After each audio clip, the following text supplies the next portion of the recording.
The year was 1988. Ayrton Senna was on the verge of winning his first Formula One World Championship. It came to a head at the Japanese Grand Prix, where if he beat his teammate Alain Prost, he would be guaranteed enough points to clinch the title. After qualifying on pole, he stalled the car at the start and fell back to 16th place. Despite the championship hopes seemingly slipping away, Senna charged through the field in one of the greatest drives of his career, going from 16th to 2nd in just 20 laps. He eventually passed Alain Prost to take the lead and ultimately win the Japanese Grand Prix, securing the title and his place in the history books. But now let's talk about the car. The McLaren MP4 has been brought to life by Polyphony Digital in Gran Turismo 7.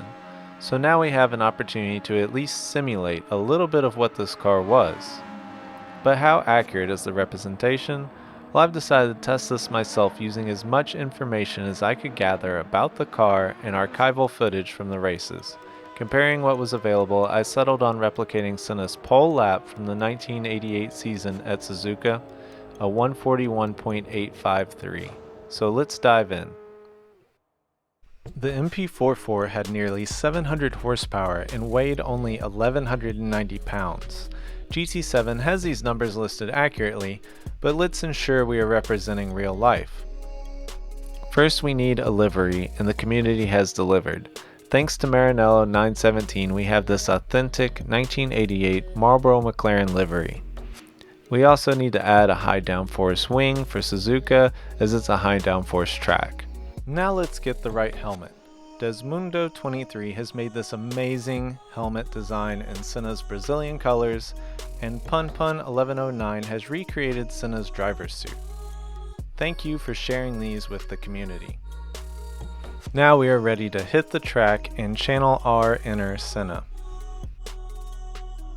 Out of all the tracks available in Gran Turismo that were part of the 1988 Formula One season, Suzuka is the one that's had the least amount of changes over the years.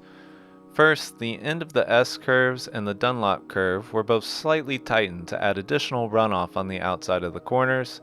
Additionally, 130R and the Casio chicane were both reworked slightly. This has resulted in a track that is around 50 meters shorter than it was in 1988, so if anything, lap time should be a bit faster when fully optimized. The track is overall wider and has better curbing and runoff, so we can assume it's smoother too.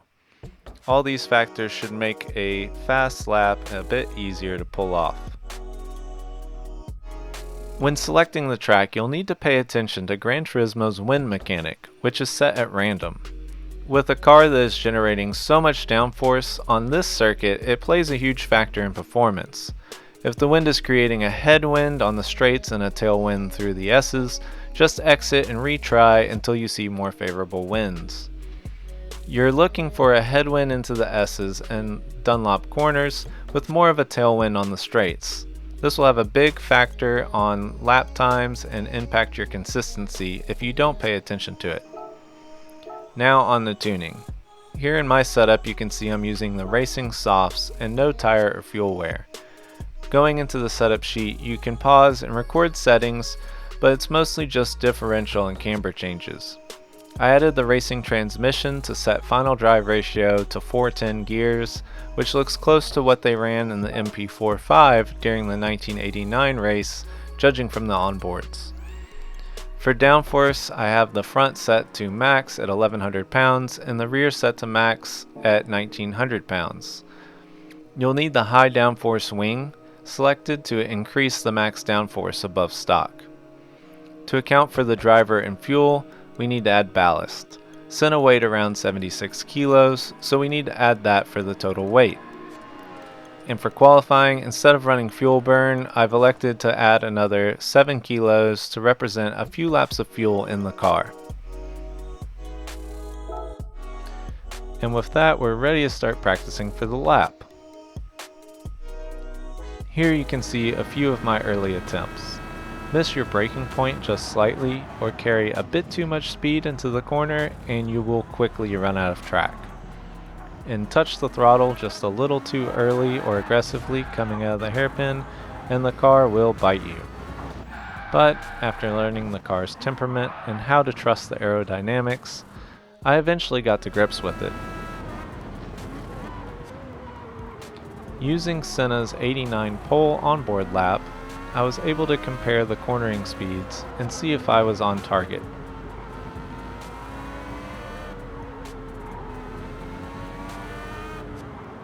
And after getting the rhythm down, I eventually put in this lap.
So there we have it, a 141.811, only 4/100ths of a second off the real MP44 time.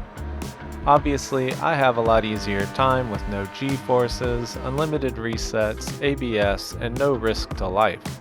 The fact that Senna could put his life on the line and produce these laps on command is truly incredible, and this has at least given me a bit more understanding and appreciation of the drivers and cars of the time. So let me know what you think. Did Polyphony get the MP44 right? Does it seem like a worthy representation of one of the greatest racing cars of all time? I hope you all enjoyed, and thank you for watching. Let me know if you'd like to see more content like this, and I'll see you next time.